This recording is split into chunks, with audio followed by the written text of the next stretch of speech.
শুনে নাও, একজন মানুষ যখন আল্লাহর সৃষ্টি মুমিনের বা মুসলমানের যখন অপমান করে, মুসলমানকে যখন অপমান করে, আল্লাহ রাব্বুল আলামিন ওই মানুষকে এমন জায়গায় লাঞ্ছিত করবে যেইখানে সেই লাঞ্ছিত হওয়ার ভয়ে আল্লাহ রাব্বুল আলামিনের রহমতের আশা করে।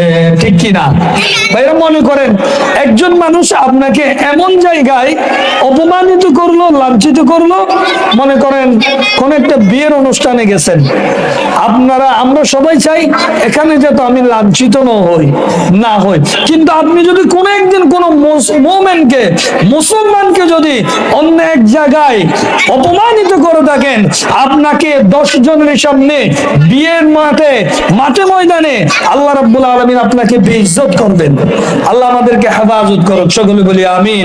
এরপরে বলতেছে যে যারা মুসলমানকে সাহায্য করবে, কাজে করবে, যে কোনো জায়গায় যদি কোন বান্দা মুসলমানকে সাহায্য করে, আল্লাহ রাব্বুল আলামিন বলতেছেন ওই মুসলমানকে আল্লাহ রাব্বুল আলামিন এমন অপমানের জায়গা থেকে হেফাজত করবে যেই জায়গায় অপমান হওয়া থেকে বিরত থাকার জন্য বারবার আল্লাহ রাব্বুল আলামিনের কাছে সাহায্য চাইবে।